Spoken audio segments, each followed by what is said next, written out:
Bab 11 Kejutan yang menyenangkan. Ava sepertinya semakin menempel padaku setelah terjatuh. Dia tetap terpaku padaku, dan aku tidak bisa bergerak tanpanya, yang terkadang membuatku gila. Sementara itu, Matthew tidak memberiku ruang untuk memikirkan semuanya. Jam kerjanya tepat waktu, dan saya tidak punya ruang untuk menunjukkan masalah kepadanya. Semua yang dia bawa kembali tidak menghasilkan petunjuk. Saya bahkan mulai mempertanyakan apakah saya kadang-kadang berhalusinasi. Setelah akhirnya menidurkan Ava di siang hari, saya menyadari kami kehabisan sayur dan buah segar di rumah. Karena Ava tertidur lelap, saya tahu saya harus bergegas ke pasar sebelum dia bangun. Pasarnya dekat. Dan saya terlalu malas untuk mengganti pakaian, jadi saya bergegas keluar dan berniat kembali secepat mungkin. Namun, saya tercengang ketika kembali dari membeli bahan makanan karena saya tidak membawa kunci.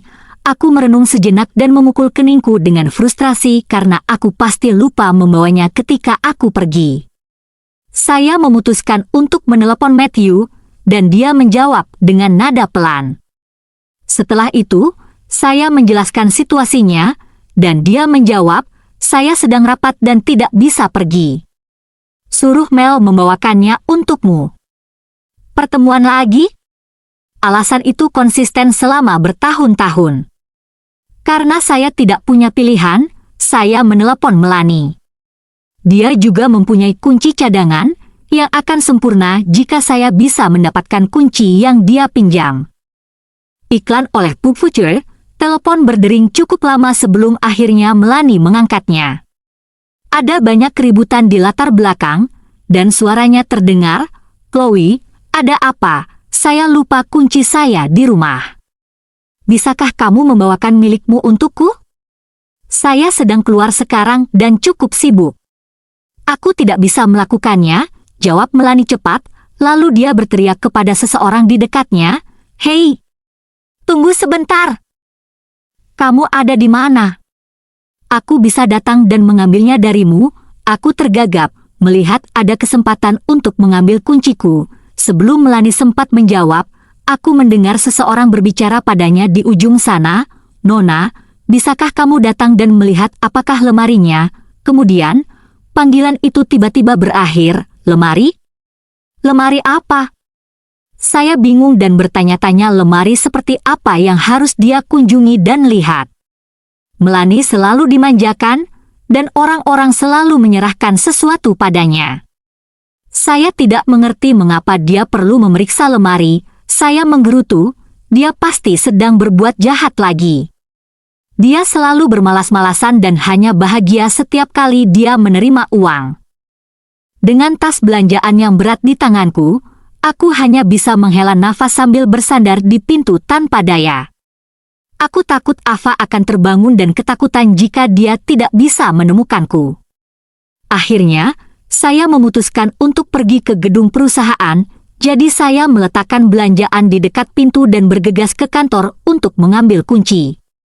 Karena saya akan berada di sana, saya juga dapat melihat apakah Matthew mengatakan yang sebenarnya tentang pertemuan tersebut. Ketika aku masuk ke dalam taksi beberapa saat kemudian, aku meletakkan dahiku di tanganku dan berpikir keras. Saya bertanya-tanya bagaimana saya bisa pergi ke perusahaan dengan pakaian rumah, tetapi saya tidak punya pilihan lain. Setelah turun dari taksi di Menara Galar, saya memandang diri saya sendiri dan tertawa getir. Saya tahu saya telah mempermalukan diri sendiri dan menyesal tidak berubah sebelum meninggalkan rumah. Saya merasa malu berjalan ke tempat seperti ini dengan pakaian rumah saya.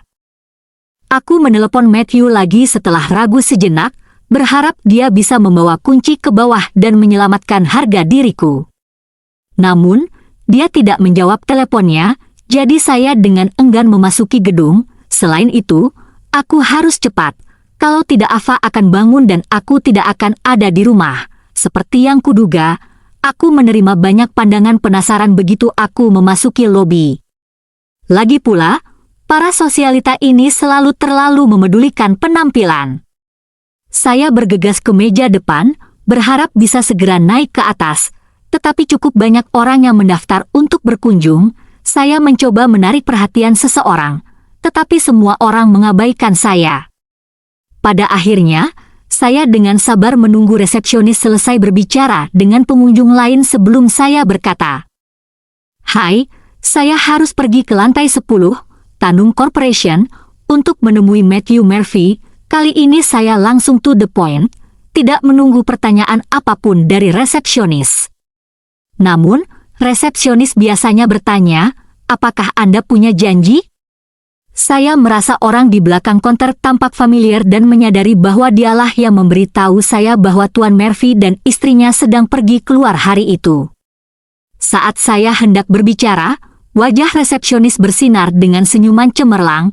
Dia dengan manis berbicara kepada seseorang di belakang saya, "Nyonya Murphy, kamu di sini."